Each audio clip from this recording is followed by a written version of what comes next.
ስለ ሚስጥረ ስጋዊ ትምህርት ስንማር ማለት ነው። አንደኛው ነገረ ማርያም። ለምንድን ነው ነገረ ማርያምን የምንማር? ነገረ ማርያምን የምንማርበት ምክንያት ምንድነው ከተባለ ያለ ነገረ ማርያም ነገረ ክርስቶስን ማሰብ ስለማይቻል ማለት ነው። በጣም በሚገርም ሁኔታ አባቶቻችን ምን ይላሉ?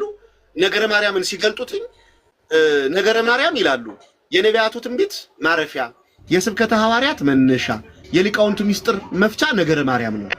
ያለ ነገረ ማርያም ነገረ ክርስቶስን ማሰብ አይቻልም ይላሉ። አይቻልም። ለምን ሲባሉ በክርስትና ሃይማኖት ታሪክ ውስጥ የተነሱ አያሌ መናፍቃን መጀመሪያ ችግራቸው የነገረ ማርያምን አማናዊ ትምህርት አለመቀበል ነው። ያም ችግራቸው ደግሞ ክርስቶስን በትክክል እንዳያውቁት እንዳይረዱት አድርጓቸዋል። በነገረ ማርያም ላይ የተጣራ ትምህርት እምነት ቢኖራቸው ኑሮ ለኑፋቄም አይገለጡም፣ ክርስቶስንም አይከፍሉትም ነበር። የክርስቶስን አዳኝነት፣ ጌትነት፣ ፈጣሪነት፣ ስግው ቃልነት መመስከር ይችሉ ነበር። ግንስ በነገረ ማርያም ላይ የተንሻፈፈ አረዳድና አስተምሮት ስላላቸው ይሄን እንዳይረዱት ተደርጓል። ስለዚህ በነገረ ሚስጥረ ስጋዌ ላይ መጀመሪያ ሰው መማር ያለበት ነገረ ማርያምን ነው። ምክንያቱስ ከተባለ ነገረ ማርያምን ከነገረ ክርስቶስ ለይቶ ማየት አይቻልም። ስለእመቤታችን የሚነገረው ክፉም ይሁን በጎ ነገር ክርስቶስን ይነካው። የእግዚአብሔርን የማዳን ሥራ በምንናገርበት ጊዜ እመቤታችንን ወደ ጎን መተው አይቻልም። የእግዚአብሔር ልጆች አይቻልም። ለምን ከተባለ ምክንያቱም ወልዳ ያስገኘች፣ አዝላ የተሰደደች፣ በማስተማር ጊዜ ከሀገር ሀገር የተንከራተተች ናት። በተሰቀለበት ዕለትም ከእግረ መስቀሉ አልተለየችም። በአጠቃላይ ግን እንደው ስለሷ ነገር ስንናገር ምክንያተ ድህን አድርጓታል። ማን? ራሱ ባለቤቱ መድኃኒዓለም እግዚአብሔር ራሱ ማለት ነው። አሁን ስለ ነገረ ማርያም የትምህርት ራሱን ችሎ የሚሰጥ ቢሆንም ግን ቅሉ ሚስጥረ ስጋዌን ሰው ሲማር ግን ነገረ ማርያምን በተወሰነ መልኩ መማር አለበት። ለምን? አካላዊ ቃል ሰው የሆነባትን እናቱን ማወቅ ክርስቶስን ማወቅ ስለሆነ ማለት ነው። ክርስቶስን ማወቅ ስለሆነ ስለዚህ አንደኛ ይሄን መማር ያስፈልጋል። ሁለተኛ ነገረ ስጋዌ የምንለው ወይም ደግሞ አምላክ እንዴት ሰው ሆነ የምንለው እንማርበታለን። በሚስጥረ ስጋዌ ትምህርታችን እንዴት አምላክ እንዴት ሰው ሆነ። ሶስተኛ ነገር ደግሞ ሰው የሆነው አምላክ እንዴት አዳነን ብለን ደግሞ ነገረ ድነትን እንማራለን። ስለዚህ በሚስጥረ ስጋዌ ትምህርታችን ውስጥ ሶስት ቁልፍ ነገሮች አሉ። አንደኛው ነገረ ማርያም፣ ሁለተኛው ይሄ ነገረ ስጋዌ የምንለው ሰው የሆነበትን ጉዳይ፣ ሶስተኛው ደግሞ አምላክ ሰው የሆነው አምላክ ኢየሱስ ክርስቶስ ሰውን እንዴት እንዳዳነበት የምንማራማርበት ነገረ ድነትን ማለት ነው። ስለዚህ ነገረ ማርያምን መጀመሪያ እንኳን ብናነሳ እመቤታችን ቅድስት ድንግል ማርያም እንግዲህ ልጅ ሳይወልዱ ለብዙ ዘመን ሲቸገሩ ከነበሩት ከቅድስት ሐናና ከቅዱስ ኢያቄም በስለት የተወለደች ልጅ ናት። እንደምታውቁት በስለት ስለተወለደች 3 ዓመት ሲሆናት እንግዲህ ወደ ቤተ መቅደስ አመጣት። ቤተ መቅደስ ገብታ ካህኑ ተቀበላት። ከዚያም በኋላ ስዕብት ሰማያዊ ጽዋ ሰማያዊ ስትበላ ስትጠጣ አደገች። 12 ዓመት በቤተ መቅደስ ከኖረች በኋላ 3 ዓመት ደግሞ ሲጨመርበት 15 ዓመት ያን ጊዜ አይሁድ ለምቀኝነት አያስቡምና ቤተ መቅደሳችን እንዳታረክስ ካህኑ ቀርቦ ሲያናግራት ዘካርያስ ማውቀው ነገር የለም ለእግዚአብሔር አመልክትልኝ አለችው። ለእግዚአብሔር አመለከተ። እሱም ጾም ጸሎት ገባ። እግዚአብሔር አምላክም ደግሞ ምን አለው? እነሆ በእስራኤል ዘንድ ሚስቶቻቸው የሞቱባቸውን ሰዎች ብትር ሰብስብና ጸልይ፣ ከጸለይክበት በኋላ ለውዝ ገውዝ ፍሬ አብቦ ለምታገኘው ለዛ ሰው ይጠብቃት ዘንድ ስጥ ብለው እግዚአብሔር አምላክ በራእይ ተገለጠ፣ ነገረው። ያንንም አደረገ። ይህን ነገር ሲናገር እችን ያለ ቆንጆማ ማን አሳልፎ ይሰጣል በሚል ሚስቶቻቸው የሞቱባቸው የጃጁ ሰዎች ሳይቀሩ መጡ። 1985 ብትር ተሰበሰበ፣ ገባ። ዮሴፍም እንዲያው ነው ሲጸልይበት አደረ። ከዚያ በኋላስ በተባለበት በሰዓተ ሌሊት ሲያወጣ ዮሴፍ ብትር አብባ ለመማ አገኘ። አደራ ይሰጣት ዘንድ ለሱ ተሰጠችው ማለት ነው። አሁን እመቤታችን ቅድስት ድንግል ማርያም ለዮሴፍ እጮኛ ሆነች ሲባል ብዙ ሰው በጣም የሚለው ነገር አለ። አንድ ነገር እጮኛ ማለት እኮ ምን ማለት ነው? አሁን እጮኛ ማለት እንግዲህ በመጽሐፍ ቅዱስ ውስጥ አንዳንድ ነገሮች ኖርማል ከሆነው ትርጓሜያቸው ወይም ደግሞ ፍቻቸው ውጪ ሌላ ትርጉምን ሊይዙ ይችላሉ። አሁን ለምሳሌ እመቤታችን እጮኛ ናት ብለን ስንናገር ዮሴፍ እንደ ሰዋዊ እንደሆነው ልማድ አጭቶ ሲያበቃ ኋላ ለሚስትነት ሊያገባት ያዘጋጃት ሴት ናት ማለት አይደለም። ለምን? እስኪ መጽሐፍ እንመልከት። ለምሳሌ እጮኛ የሚለውን ቃል ለምሳሌ አንድ ሰው አንድ ወንድ ወይም አንድ ሴት ልታገባው ወይም ልታገባት ሊያገባት ያሰበችውን አካል የሚወክል ብቻ ሳይሆን ለምሳሌ ጠባቂነት ሊሆን ይችላል፣ እጮኝነት መመረጥ ሊሆን ይችላል።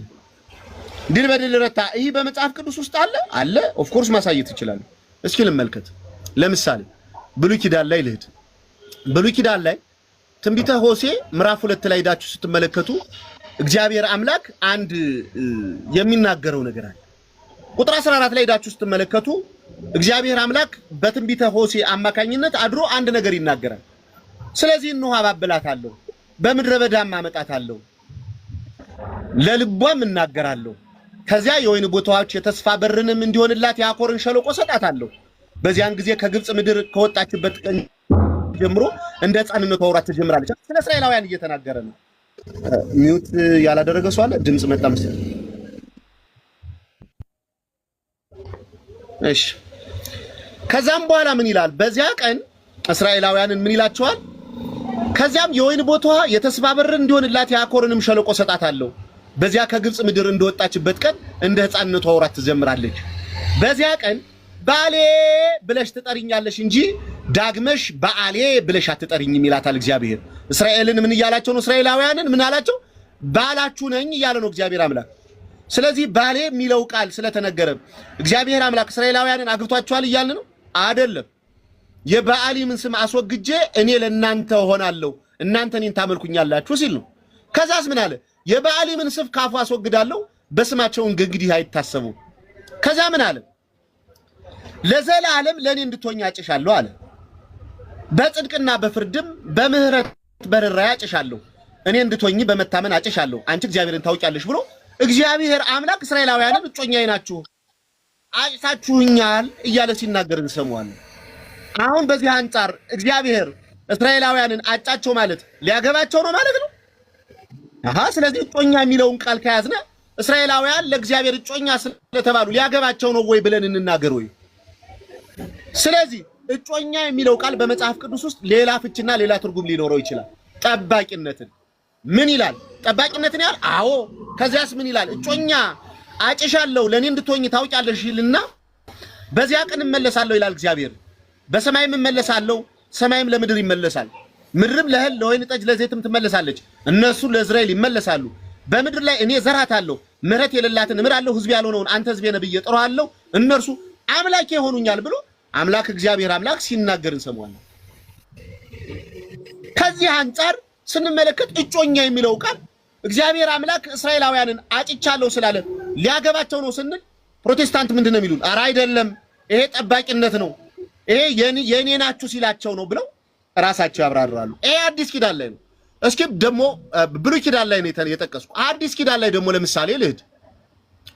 አዲስ ኪዳን ላይ ሁለተኛ ቆሮንቶስ ምዕራፍ 11 ደግሞ ልሂድ። ለምሳሌ አሁን ሐዋርያው ቅዱስ ጳውሎስ ለቆሮንቶስ ክርስቲያኖች ምን ይላቸዋል? ሁለተኛ ቆሮንቶስ ምዕራፍ 11 ላይ ቁጥር 1 ምን ይላል? በጥቂቱ ሞኝነቴ ብትታገሱኝ መልካም ይሆን ነበር። በእርግጥ ታገሱኝ፣ በእግዚአብሔር ቀናት ቀናላችኋለሁ። እንደ ንጽሕት ድንግል እናንተን ለክርስቶስ ላቀርብ ለአንድ ወንድ አጭቻችኋለሁና ይላችኋል። ለክርስቶስ አጭቻችኋለሁ እያለ ነው። አንድ ወንድ አንዲት ሴትን እንደሚያጭ እናንተን እኮ ለክርስቶስ ያጫዋችሁ እኔ ነኝ እያለ ነው። ስለዚህ ለክርስቶስ አጭቻችኋለሁ ሲል ሐዋርያው ቅዱስ ጳውሎስ ክርስቶስ ሊያገባችሁ ነው እያለን ነው። እኛን ክርስቲያኖች ሎት ስብሐት እግዚአብሔር ይቅር ይበለን። በጣም የሚገርም ነው። ስለዚህ ምንድን ነው ሲባል እጮኛ የሚለው ቃል ጠባቂነትን ሊያመለክት የሚችል መሆኑን መረዳት ያስፈልጋል። ለምሳሌ እዚህ ደግሞ በዚህ አንደኛ ጴጥሮስ መልእክት ደግሞ ልሂድ። አንደኛ ጴጥሮስ መልእክት ምን ይላል? ሐዋርያው ቅዱስ ጳውሎስ አንደኛ ጴጥሮስ መልእክት ላይ አንድ የሚናገረው ነገር አለ። ምን አለ? እንግዲህ ክፋትንም ሁሉ ተንኮልንም ሁሉ ግብዝነትንም ቅናትንም ሐሜትንም አስወግዳችሁ ጌታ ቸር መሆኑን ቀምሳችሁ እንደሆነ ለመዳን እንድታድጉ አሁን እንደተወለደ ሕፃን ተንኮል የሌለበትን የቃልን ወተት ተመኙ አለ። በሰው ወደ ተጣለ በእግዚአብሔር ዘንድ ግን ወደ ተመረጠ ክቡር ወደ ሆነ ወደ ሕያው ድንጋይ ወደ እርሱ እየቀረባችሁ አለ። እናንተ ደግሞ ሕያዋን ድንጋዮች ሆናችሁ በኢየሱስ ክርስቶስ ለእግዚአብሔር ደስ የሚያሰኝ መንፈሳዊ መስዋዕት ታቀርቡ ዘንድ ቅዱሳን ካህናት እንድትሆኑ መንፈሳዊ ቤት ተሰሩ አለ። ክርስቶስን ድንጋይ አለው ጴጥሮስ። ክርስቶስ ድንጋይ ነው ማለት ነው። ከዛስ እኛን ምን አለን ደግሞ? እናንተ ደግሞ ሕያዋን ድንጋዮች ናችሁ አለን።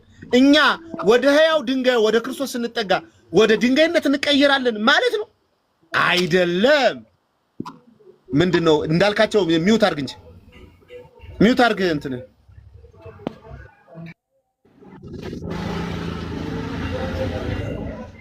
ከዚህ አንፃር ይህን መረዳት ያስፈልጋል። ስለዚህ እመቤታችን ቅድስት ድንግል ማርያም ለዮሴፍ ታጨች ሲባል ዮሴፍ ሊያገባት አለመሆኑን በዚህ መረዳት ትችላላችሁ። እጮኛ የሚለው በጠቅላላ እንዲህ ላይሆን ስለሚችል ማለት ነው። ለምሳሌ እመቤታችን ቅድስት ድንግል ማርያም መልአኩ ቅዱስ ገብርኤል የምር አጭቷት እሷን ሊያገባት ቢሆን ኑሮ እንዲያው በንግግሯ ላይ እንዲያው አንድ የተወሰነ ነገር እንኳን ልናገኝባት እንችል ነበር። ለምሳሌ መልአኩ ቅዱስ ገብርኤል ወደ እመቤታችን በስድስተኛው ወር ሲመጣ ምንድነው ያላት? ከዳዊት ወገን ለሆነ ለዮሴፍ ለታጨች ወደ አንዲት ድንግል ከእግዚአብሔር ዘንድ ተላከ፣ የድንግሊቱ ስም ማርያም ነበር አለ። መልአኩ ወደ እርሷ ገብቶ ደስ ይበልሽ ጸጋን የሞላብሽ ሆይ ጌታ ካንቺ ጋር ነው፣ አንቺ ከሴቶች መካከል የተባረክሽ ነሽ አላት ይላል። ከዛስ እርሷ ባየችው ነገር ከንግግሩ በጣም ደነገጠች። ይህ እንዴት ያለ ሰላምታ ነው አለችው። መልአኩም እንዲህ አላት፣ ማርያም ሆይ በእግዚአብሔር ፊት ጸጋን አግኝተሻል፣ አትፍሪ፣ እነሆ ትጸንሻለሽ፣ ወንድ ልጅም ትወልጃለሽ፣ ስሙንም ኢየሱስ ትይዋለሽ አላት። አሁን ምን እያላት ነው? ትጸንሻለሽ፣ ትወልጃለሽ፣ ስሙን ደግሞ ኢየሱስ ትይዋለሽ። እርሱ ደግሞ ታላቅ የልዑል ልጅ ይባላል። ጌታ አምላክም የአባቱን የዳዊት ዙፋን ይሰጠዋል፣ በያዕቆብ ቤትም ለዘላለም ይነግሳል፣ ለመንግስቱ መጨረሻ የለውም ማለት። አሁን ዮሴፍ እጮኛዋ ሆኖ ሊያገባት የተዘጋጀ ወንድና ለሱ የታጨች ሴት ብትሆን ኑሮ ልትል የምትችለው ነገር ምንድን ነው? እንግዲያስ እጮኛ ዮሴፍን ልጥራውና ከሱ ጋር ሁኜ ንገረኝ ነበር የምትለው። መጽሐፈ መሳፍንት ምዕራፍ 7 ላይ ሄዳችሁ ስትመለከቱ፣ ምዕራፍ 13 ላይ ሄዳችሁ ስትመለከቱ ሶምሶም ሊወለድ ሲል እናቱ ለብቻዋ መልአኩ ከተገለጠላት ጊዜ ትጸንሻለሽ፣ እነሆ ወንድ ልጅ ትወልጃለሽ፣ ከወለድሽ በኋላ ምንም አይነት ምላጭ ከራሱ ላይ እንዳታሳርፊበት፣ ፀጉርን ያሳድጋል፣ ናዝራዊ ይባላል፣ ሕዝቤ እስራኤልን ከፍልስጤም ነፃ ያወጣል ብሎ እግዚአብሔር አምላክ ነገራት። ግን እሷ ምንድነው ያለችው? አይ ከባሌ ጋር ሆነህ ንገረኝ አለችው። ከባሌ ጋር ሆነህ። ከዚያ በኋላስ እነሆ ባልሽን ጥሪው አላት ይላል። ከዛ ሄዳ ተጠርታ መጣች። ሲመጣ እነሆ የተገናኛት አንተ ነህን? ትወልጃለሽ ያልካት አንተ ነህን ብሎ ማኑሄ ጠየቀው ይላል። አዎ ይለዋል። አዎ አለው። ከዚያ በኋላ እንደተባለው ሶምሶምን ወለዱት። እመቤታችን ቅድስት ድንግል ማርያም ትጸንሻለሽ ወንድ ልጅም ትወልጃለሽ ሲላት የምር ማለት ነው የምር የምትጸንሰው የምር ዮሴፍ እጮኛዋ ሆኖ ቢሆን ኑሮ ምንድን ነበር የምትለው? ዮሴፍን ልጥራውና ከእጮኛዬ ከዮሴፍ ጋር ሆነ ንገረኝ ነበር የምትለው። እንድናደርግ የሚገባንን ነገር ግለጥልኝ ነበር የምትለው። ማርያም ግን በህሊናዋ በሐሳቧ በንግግሯ በተግባር ምንም ነገር አደፍ ጉድፍ የሚባል የወንድና የሴት ግንኙነት በሷ ውስጥ ቦታ የሌለው ስለሆነ ምን አለችው ይላል። ማርያምም ምን አለችው ይላል። እቺን አንብቡልኝ እስኪ። ወንድ ስለማላውቅ ይህ እንዴት ሊሆን ይችላል አለችው። የታጨች ሴት ልታገባ የተዘጋጀች ናት ብሎ አፉን የሚከፍተው የዘንዶ አፍ ለሱ ግን መልስ ስትሰጠው ምን አለች? አይ እኔ ወንድ ስለማላውቅ አለች። ስለዚህ የዮሴፍ እጮኝነት ምንድነው ሲባል ጠባቂነት ነው ማለት ነው። ጠባቂነት ነው። ቅድም ነግሬያችኋለሁ። ትንቢተ ሆሴዕ ላይ ምዕራፍ 2 ላይ፣ ሁለተኛ ቆሮንቶስ ምዕራፍ 11 ላይ የወንድ ሐሳብ የሚባል ሐሳብ አታውቅም እሷ። ስለዚህ ምን አለችው? ወንድ ስለማላውቅ እንዴት ሊሆን ይችላል አለችው። መልአኩ ግን መንፈስ ቅዱስ ባንቺ ላይ ይመጣል፣ ላይ ይጸልልብሻል፣ ካንቺ የሚወለደው ቅዱስ የእግዚአብሔር ልጅ ይባላል። እነሆ እኮ ዘመድሽ ኤልሳቤጥ ካረጀች በኋላ ጸነሰች። መካን ሲሏት ከጸነሰች 6 ወር ሆነ አላት።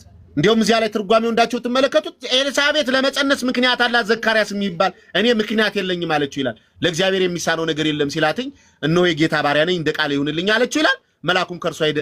ያን ጊዜ አካላዊ ቃል ከስጋዋ ስጋ ከነፍሷ ነፍስ ነስቶ ይወለድ ዘንድ ምን አለ? በማህፀኗ ተጸነሰ። ስለዚህ እመቤታችን ቅድስት ድንግል ማርያም እጮኛ ሲባል ዮሴፍ ሊያገባት አይደለም ምንለው ከዚህ አንፃር ነው። ለምንድነው ግን የዮሴፍ እጮኝነት ከተባለስ? የዮሴፍ እጮኝነት አንደኛ አይሁድ የትውልድን ሐረግ በሴት በኩል ስለማይቆጥሩ ነው። ሂዳችሁ ማየት ትችላላችሁ። ማቴዎስ ወንጌል ላይ ብትመለከቱ ምዕራፍ 1 የአዳም ልጅ የዳዊት ልጅ የአብርሃም ልጅ የይስሐቅ ልጅ የኢየሱስ ክርስቶስ የትውልድ ሐረግ ብለው ሲቆጥሩ ምንም የማይመለከተውን ዮሴፍን አስገብተው ሲቆጥሩ ትመለከታላችሁ። ለምን? ዮሴፍ የዳዊት ልጅ ነው። እመቤታችንም ደግሞ ከዳዊት ወገን የተገኘች የዳዊት ልጅ ናት። ስለዚህ የሴት ወገን ስለማይቆጠር በሱ በኩል ትውልድ እንዲቆጠር ስለተፈለገ ነው። አንደኛ። ሁለተኛ ነገር ደግሞ የእግዚአብሔር ጥበብ ነው። አንዲት ሴት ልጅ ከእግዚአብሔር ውጪ ማለት ከወንድ ውጪ ወይም ሳታገባ ወይም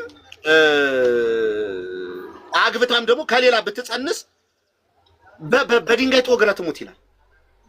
በድንጋይ ተወግራ ትሙት ይላል። ይህ ደግሞ የእስራኤላውያን ሕግ ነው። የት ላይ ያለ ድል በድል ረታ? ዘዳግም ምዕራፍ 22 ቁጥር 20 ላይ፣ ዘሁልቁ ምዕራፍ 5 ቁጥር 19 ላይ ሄዳችሁ ማየት ትችላላችሁ። እዛ ሄዳችሁ ስትመለከቱ ምንድነው ያለው? አንዲት ሴት ሳታገባ ጸንሳ ከተገኘች በአባቷ ቤት በራፍ ላይ ምን ይበሏት? አውጥተው ወግረው በድንጋይ ይግደሏት ይላል። ይሄ አንደኛው ነው። ሳታገባ እጮኛም ሳትይዝ ማለት ነው።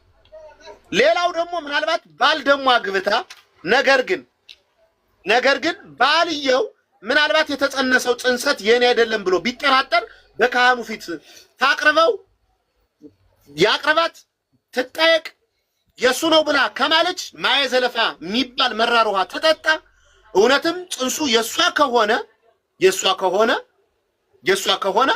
ጽንሱ ይስማማል። ካልሆነስ በዚያው በደምር ቆራርጦ ያወጣዋል። ግንስ እመቤታችንም ይህን ተሞክሮባታል። እንደውም እንደ ፀሐይ በራ ነው የሚለው። ይህችን ሴት ልጅ ጥንትም በልጅነቷ ስትገባ ተቃወምናት፣ እንዲሁ ደግሞ በቤተ መቅደስ አባረርናት። አሁን ደግሞ ጨንሳ እንኳን ብናገኛት ቀንተን በምቀኝነት እንደ በዚህ ልጅ ላይ ግፍ ሰራንባት ብለው ተጸጸቱ ይላል። ከዚህ አንጻር ነው እመቤታችን ቅድስት ድንግል ማርያም ለምንድን ነው ዮሴፍ እጮኛዋ ከተባለ አንደኛ የትውልድ ሐረግ በሴት በኩል ስለማይቆጠር፣ ሁለተኛ የእግዚአብሔር ጥበብ ወይም የማዳን ስራ በአይሁድ ሕግ ምክንያት እንዳይደናቀፍ፣ ሶስተኛ ደግሞ አገልጋዩ ተላላኪዋ እንዲሆን ነው ማለት ነው። ስለዚህ እመቤታችን ቅድስት ድንግል ማርያም ንጽሕተ ንጹሐን ቅድስተ ቅዱሳን ከኢየሱስ ክርስቶስ ውጪ ልጅ የሌላት ድንግል ሴት መሆኗን በዚህ እናውቃለን። ስለዚህ ነገረ ማርያም ማለት በተወሰነ መልኩ ይሄ ነው ማለት ነው። ከዛ በኋላ ግን ነገረ ስጋዊ ማን ነው?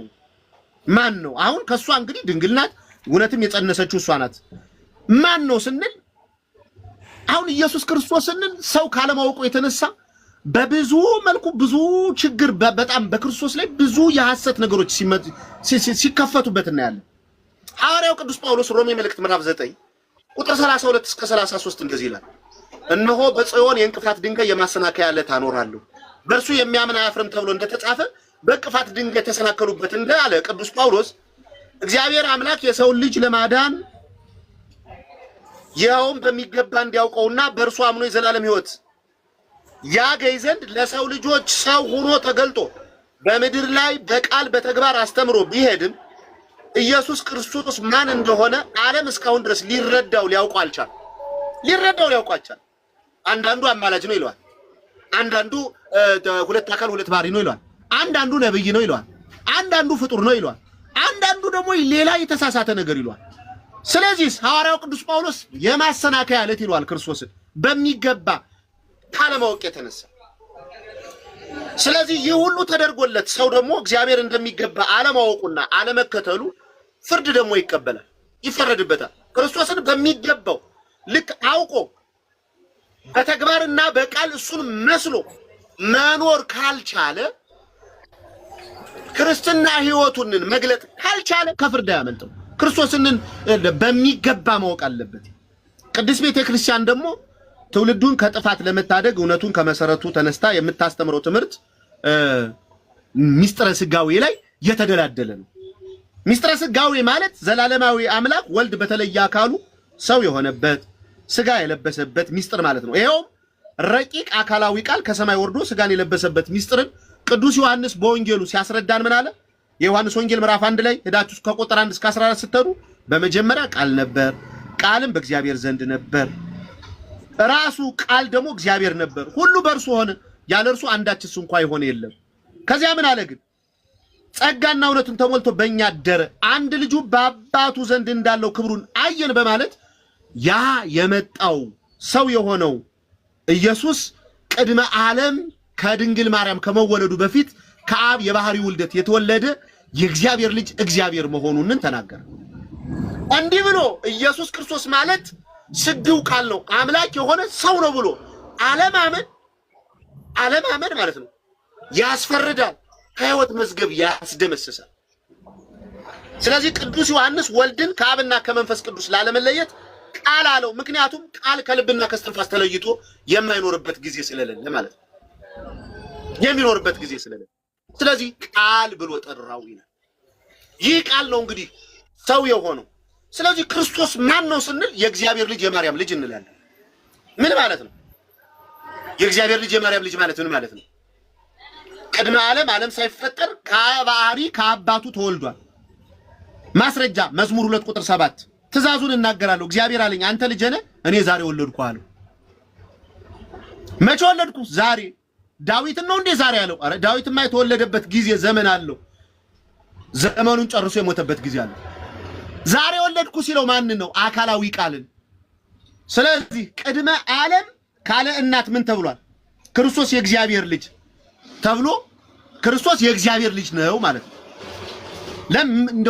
በደንብ እስኪ እናብራራው።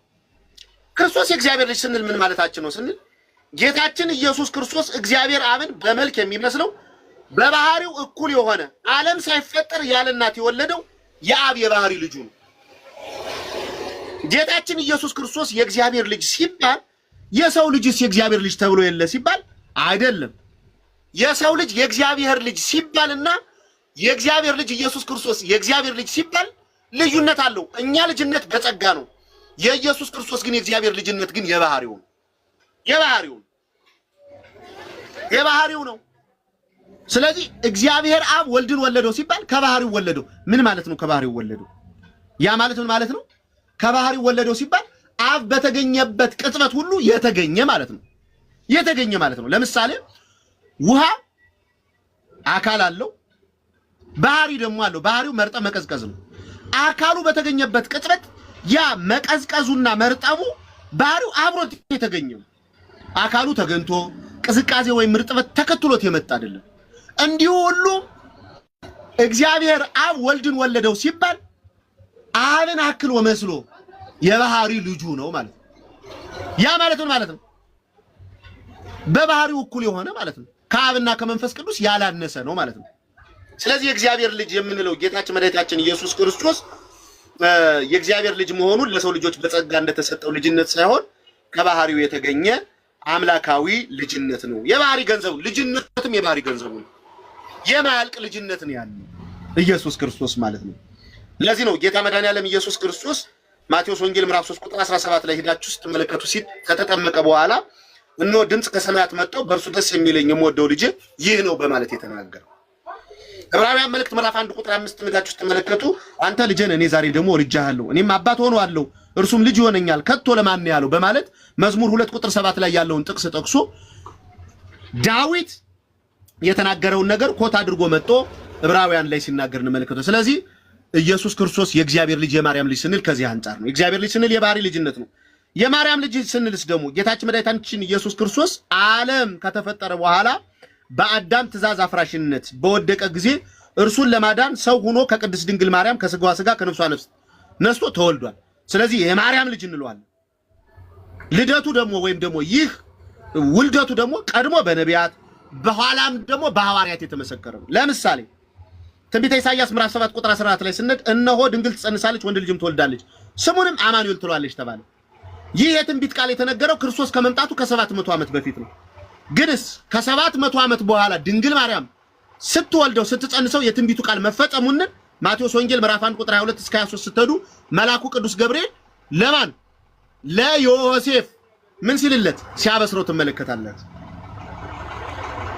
ሉቃስ ወንጌል ምዕራፍ 1 ቁጥር 35ም ስትሄዱ መልአኩ መልሶ መንፈስ ቅዱስ ባንቺ ይመጣል፣ የልዑል ኃይልም ይጸልሻል፣ ካንቺ የሚወለደው ቅዱስ የእግዚአብሔር ልጅ ይባላል አላቸው። ስለዚህ እመቤታችን ቅድስት ድንግል ማርያም የእግዚአብሔር ልጅ የሆነውን አካላዊ ቃልን ኢየሱስ ክርስቶስን በስጋ ወልደዋለች ማለት ነው። ስለዚህ ኢየሱስ ክርስቶስ ማን ነው ስንል የእግዚአብሔር ልጅ የማርያም ልጅ እንላለን። ከዛ ክርስቶስስ እንግዲህ አሁን የእግዚአብሔር ልጅ የማርያም ልጅ ነው ካልነ ወልደ ማርያም ካልነ ክርስቶስ ከእግዚአብሔር አብ ከእግዚአብሔር መንፈስ ቅዱስ ጋር እኩል ነው ስንል አዎ እኩል ነው። የማይታይ የማይመረመር እግዚአብሔር አብን ያወቅ ነው የተረዳ ነው በመልክ በሚመስለው በባህሪው እኩል በሆነው በአንድ ልጁ በኢየሱስ ክርስቶስ ነው። የፀሐይ መኖር በጸዳሉ የእሳትን መኖር በነበልባሉ እንዲታወቅ አብን ያወቅ ነው በወልድ ነው። በአብና በወልድ መካከል በመንፈስ ቅዱስ መካከል መበላለጥ፣ መለያየት፣ መቀዳደም የለም። ማስረጃ አለ ድል በድል አለኝ።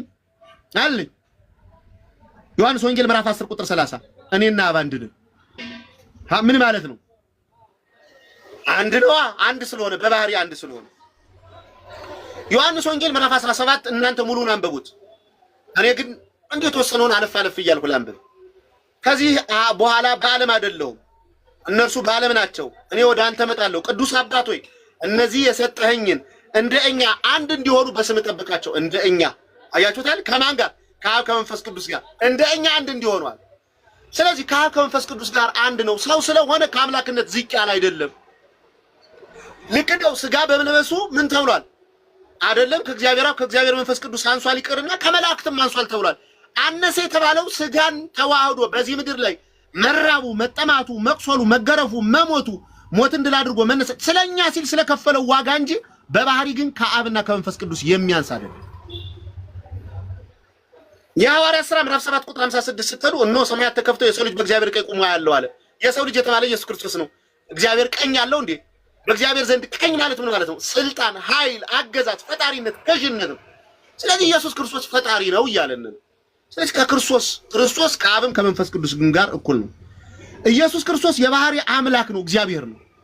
የባህሪ አምላክነቱን እግዚአብሔርነቱን ከሌላ ያገኘው የተሰጠው አይደለም። ጌታችን ኢየሱስ ክርስቶስ አምላክነትን ከማንም አልተቀበለም።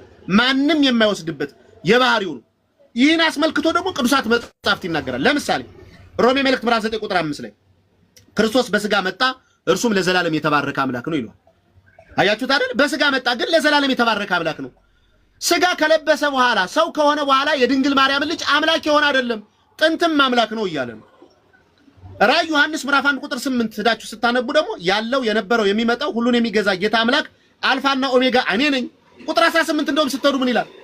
ሙቼ ነበር ከዘላለም እስከ ዘላለም ድረስ ሕያው ነኝ፣ የሲኦልና የገነት መክፈቻ አለኝ፣ አልፋ ኦ ነኝ ብሎ ሲናገር እንመለከታለን። ስለዚህ ኢየሱስ ክርስቶስ ማን ያላለው ነው? አምላክነትን በድርጎ ያገኘው ሳይሆን የራሱ የባህሪው ገንዘቡ ነው ማለት ነው።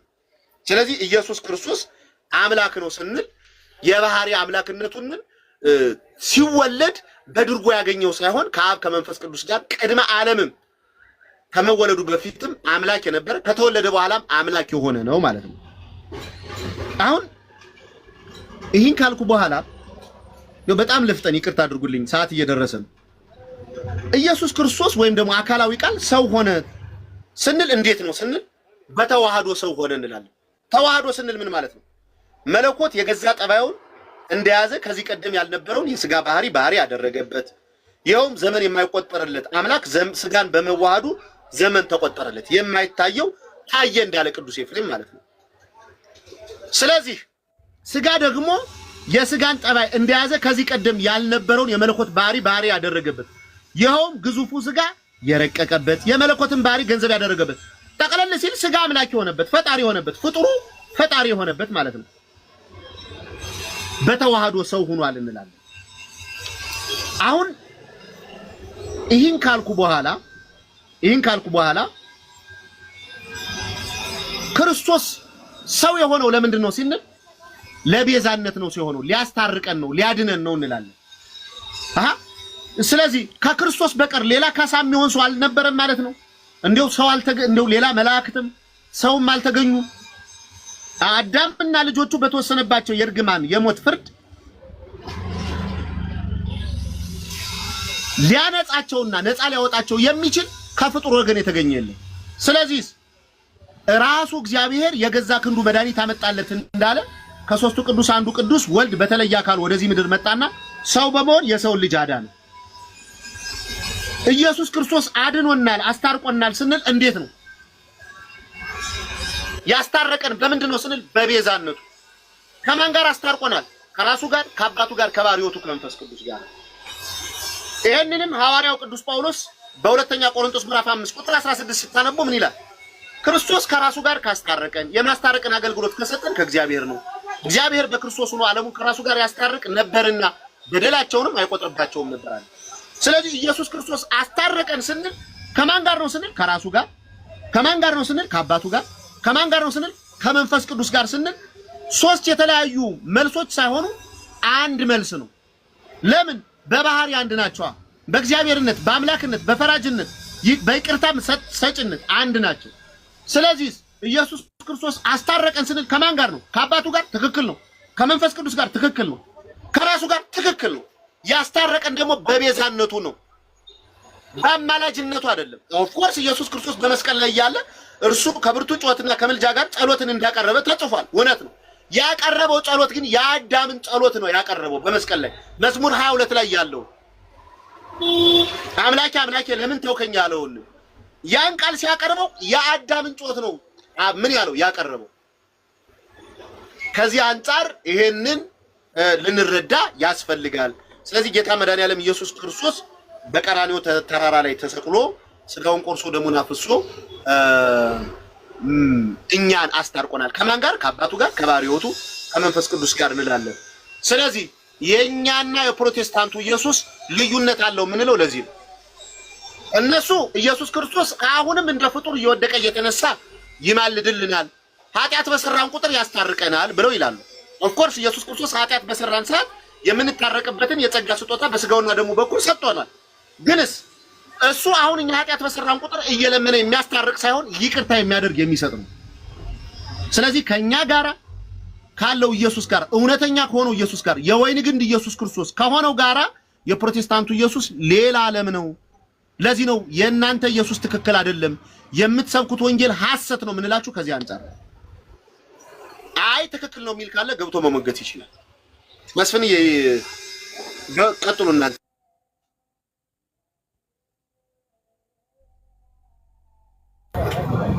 እሺ ያው መምህር ስልክ ተቋርጦባቸው ይላል እንዳሏቸው እንግዲህ በስጋ ወራት ጸሎትና ምልጃና አቅርበዋል። ኢየሱስ ክርስቶስ ለኛ የትህትና ስራ ሰርቷል። በምልጃው መስፍን ምን አገኘ ከተባልኩኝ የትህትና ስራ አግኝቻለሁ፣ የፍቅርን ስራ አግኝቻለሁ። ምልጃ ሲባል ከልመና ጋር የተያያዘ ለአብም ለወልድም ለመንፈስ ቅዱስም ግን አማላጅ ተብሎ ተጽፏል። ማለደ ተብሎ ለአብም ለወልድም ለመንፈስ ቅዱስም ተጽፏል። ለወልድ ሲሆን ብቻ ልመና ተብሎ አይፈታም። ሲጀመር ለአብም ለወልድም ለመንፈስ ቅዱስም በሶስቱ አካላት ውስጥ ልመና ተብሎ አይፈታም። አንዱ አንዱን አስገኘ ተብሎም አይፈታም። ስለዚህ ኢየሱስ ክርስቶስ በምን አዳናችሁ ስንል በሞቱ የሚል ሰው ካለ በምልጃውስ ምን አገኘህ ብለን እንጠይቀው። በምልጃውማ ብሎ የመስቀሉን ስራ ነው የሚያነሳው። ስህተት ነው። ቅድም ቤሊን እንዳያችሁት ማለት ይዞርባቸዋል።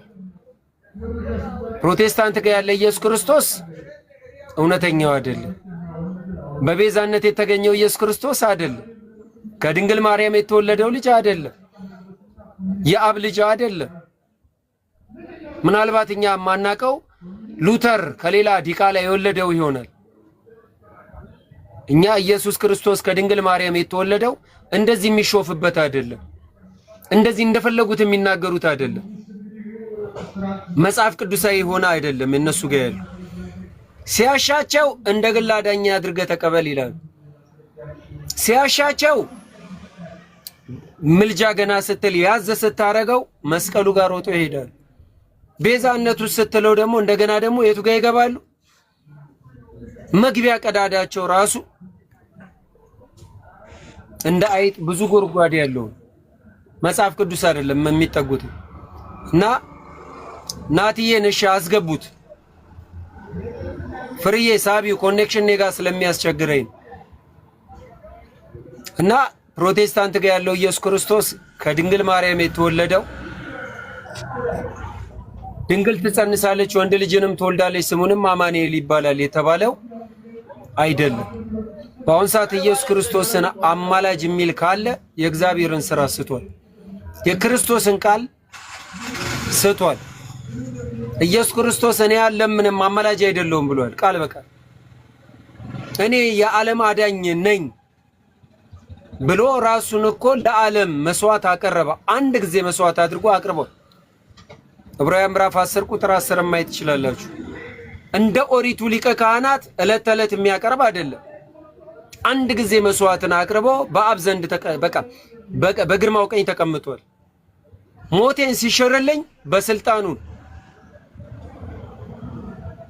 ስለዚህ ምናልባት ፕሮቴስታንት አለ ገስት ላይ ፕሮቴስታንት አለ መስፍኔ ይቅርታ ፕሮቴስታንት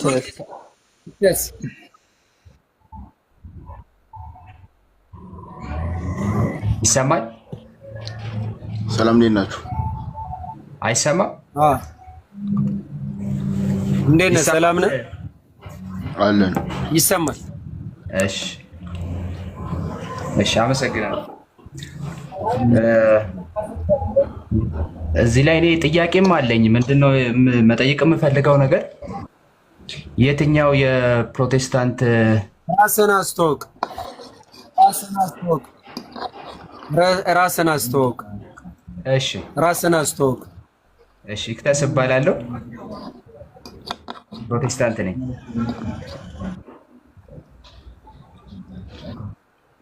ልቀጥል? እሺ የፕሮቴስታንት ኢየሱስ ክርስቶስ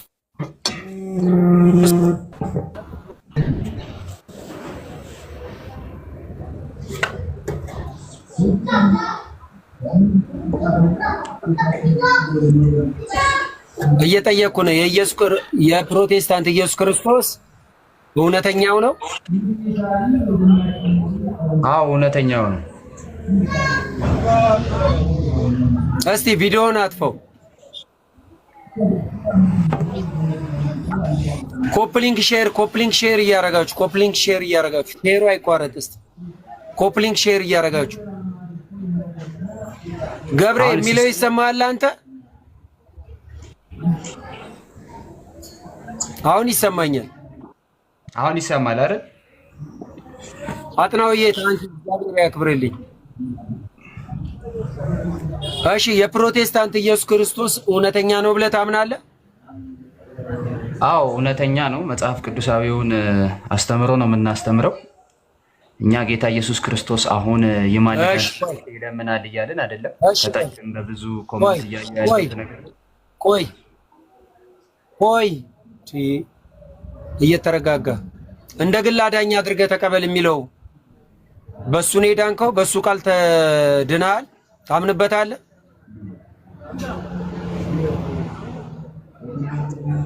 ይሄ አሁን በጣም ማይነር ኢሹ ነው። ለርዕስም የሚበቃ ነው ብዬ አላስብም። የግል አዳኝ ምናምን የሚለው ቃል ሳይሆን እየተነሳ ያለው ስለ ምልጃ ስለሆነ በዛ ዙሪያ ላይ ብናወራ ደስ ይለኛል። የጠየቁን መልስ መጀመር ኢየሱስ ክርስቶስ የዓለም አዳኝ ነው። ኢክተስ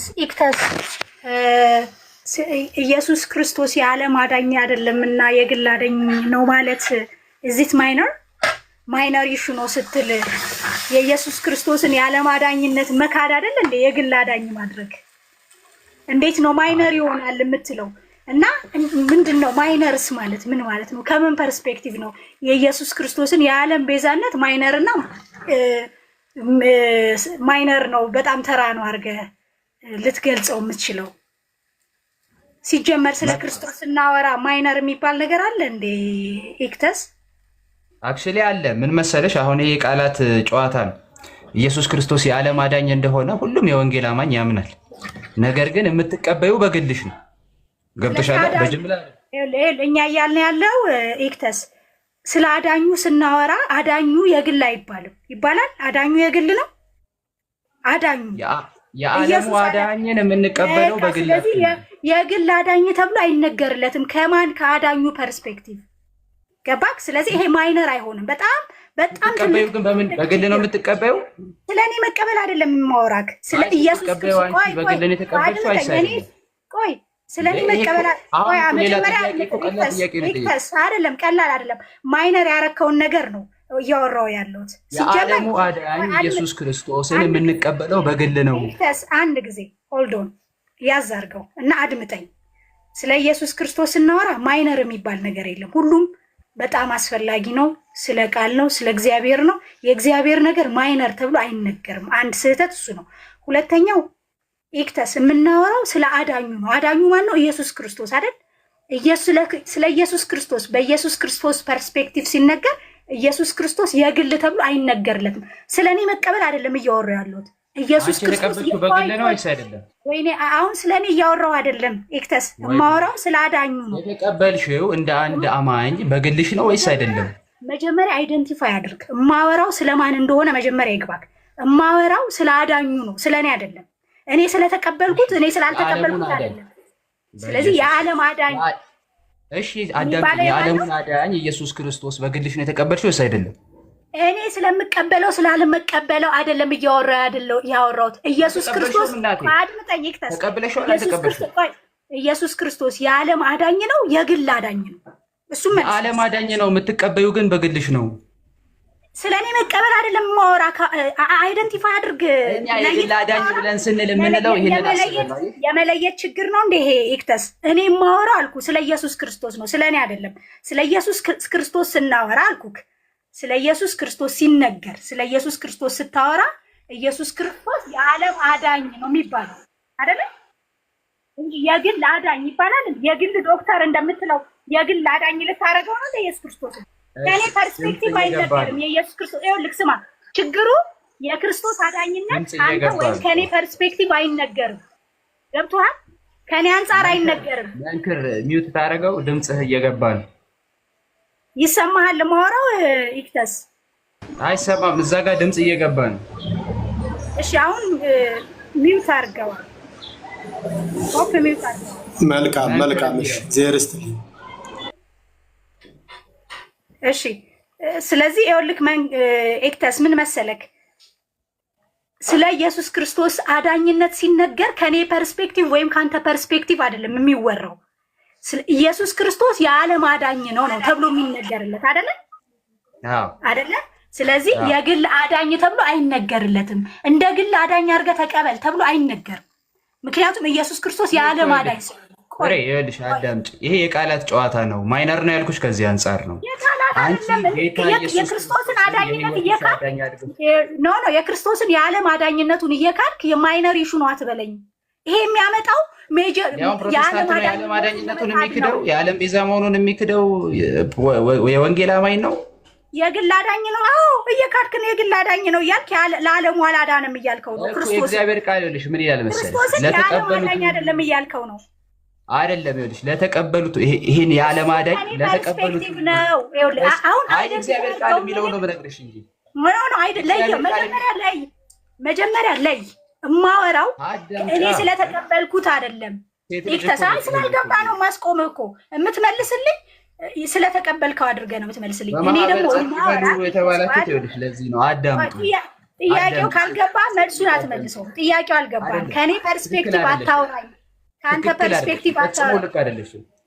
በቃ ትክክል ታደርገኛለህ። ግን መጀመሪያ የዓለሙን አዳኝ የምትቀበዩ በግልሽ ነው። ለተቀበሉት ሁሉ በስሙ ለሚያምኑ ጥያቄ ምንድን ነው? የግል አዳኝ አይባልም አይደል የምትይው? የግል አዳኝ አይባልም የዓለም አዳኝ ስለሆነ ማለት ነው። የዓለም አዳኝ በግል ያድንሻል እኮ ነው የምልሽ። እኔ ስለኔ መች አወራሁ? አይገባህም እንዴ? ማወራክ እኮ አንደርስታንድ አድርገው። ጥያቄ ዳዝማ ተርኩ ቃል እኮ ስለሚድኑ ምን ማለት ነው? ወንድሜ ምን ማለት ነው? ለሚያምኑት የእግዚአብሔር ልጆች ይሆኑ ምን ማለት ነው? ይቅርታ ምን ማለት ነው?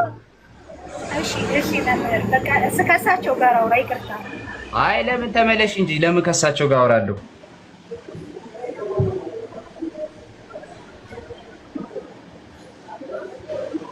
አይደለም ወልሽ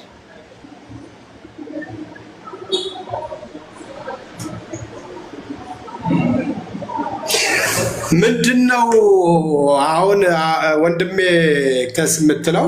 አሁን ምን በጣም እኮ ግልጽ የሆነ ነገር መነጋገር እየቻላችሁ፣ አንደኛው ነገር ለምን ትውልዱ በዚህ ጉዳይ ላይ ጊዜውን ማጥፋት እንደፈለገ በራሱ የሚያውቀው ክርስቶስ ነው።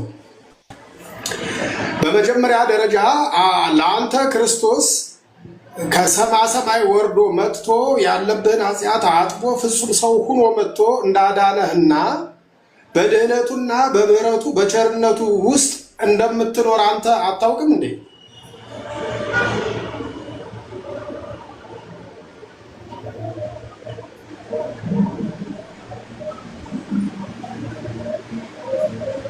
ጥያቄ ነው የጠየኩ። ጥያቄ ነው። ኦኬ፣ ያውቃለህ። አይሰማም መሰለኝ።